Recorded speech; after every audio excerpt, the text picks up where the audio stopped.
Hannah, thank you. All right, that bus stop forecast today. Jed Castles, how are we looking out there? Okay, got some storm chances on the way as we go into the day today. Temperatures will be kind of chilly around the metro, so get those kids ready to go with a rain jacket, maybe a raincoat, a little thicker raincoat. As temperatures not all that warm, we'll have enough wind. It'll feel kind of raw out there today. 30s this morning, 40s here this afternoon. We'll close in on 50 later today, and a few storms will be possible here later this afternoon. So we're watching the next storm system. It's now moving through the southern Rockies right now. Areas of snow right around the center of that storm where it's a cold core system. This will punch into some air which will get very, very warm, unstable, and that will allow the opportunity for some severe weather. Now, as far as rain goes this morning for Oklahoma City, chances will be possible, more scattered in nature, and as we go through the mid-late morning, some opportunity for some storms will be around, especially as they shift up into north and east parts of Oklahoma. And then as we go into this afternoon and evening, the opportunity for severe weather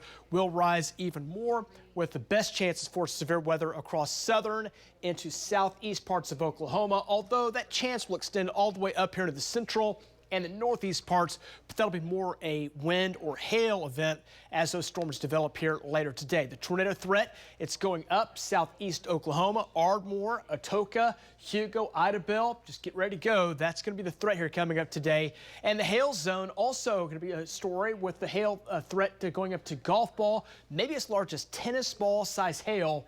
Far southeast Oklahoma, Hugo, Idabel looks to be under the gun for the threat for some severe weather. And as we go into the evening hours as well, threat for some high winds, gusty winds, severe winds up over 70 miles per hour, certainly possible with those storms that fire up south and southeast parts of Oklahoma. Right now, we're dry. It looks good out there. 43, next gen all quiet right now.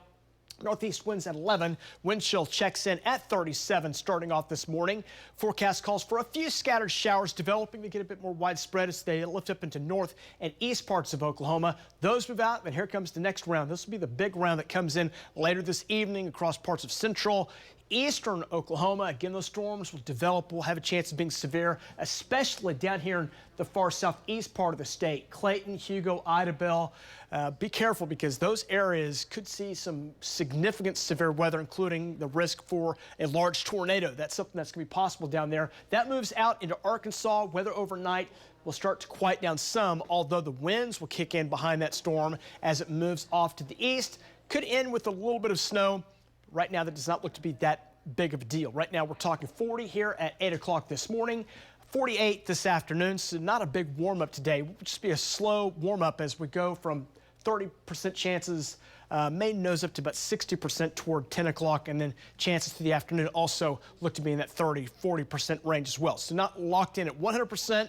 But a chance is there. We'll be monitoring that. It's 32 in Woodward, 32 in Clinton, Oklahoma City 43, and you go into southeast Oklahoma, it's near 60 right now in far east and southeast Oklahoma. Highest winds up near Ponca City at 22, and enough wind drops those wind chills into the 30s across much of central, western, northern Oklahoma, Ponca, up near Alva, near Woodward. Got some 20s there right now. So cold conditions there, chilly conditions with 30s in far north and northwest Oklahoma, while 40s, 50s cover most of the state. Going to south and southeast Oklahoma, right down near that frontal boundary, that warm front makes it right up to the Red River. There could be some spots closing in on 80 down along the Red River. So some really volatile conditions as rain and storm chances increase as we go into the afternoon and evening. We'll see that change over to maybe a little bit of some snow. Chance of some rain and some snow possible overnight tonight. And then that moves out. And as far as the amounts go, I don't expect a whole lot of snowfall, maybe up to an inch in some spots, especially northeast Oklahoma. Right now, mainly just a light dusting for the areas that do get a little bit of snow. So it's going to be a cold system, and as we wake up tomorrow morning, lots of wind. It's going to be a cold, windy start, waking up to your Friday morning, 30s, 40s around, wind chills in the teens and 20s waking up tomorrow morning. And then as we look at tomorrow's highs, not a big warm-up, but a little bit of a warm-up, some 50s on the way, a few spots closing on 60. So we'll call it chilly for your Friday, but a warming trend is on the way. We'll go from 64 on Saturday, 75 with some wind on Sunday. Right now, the best day looks to be on Monday with the 5-star forecast there. 73 light winds and some sun. And then we'll start to get a little bit more unsettled going into Tuesday, Wednesday, Thursday, and Friday as colder air shoves back down into Oklahoma. We'll be talking some 30s coming our way. and then maybe a little snow possible there as well toward the end of that 9 days. So we'll watch the weather next couple of days. Look, white weather this weekend, a little bit more active coming up next week. We'll take a break.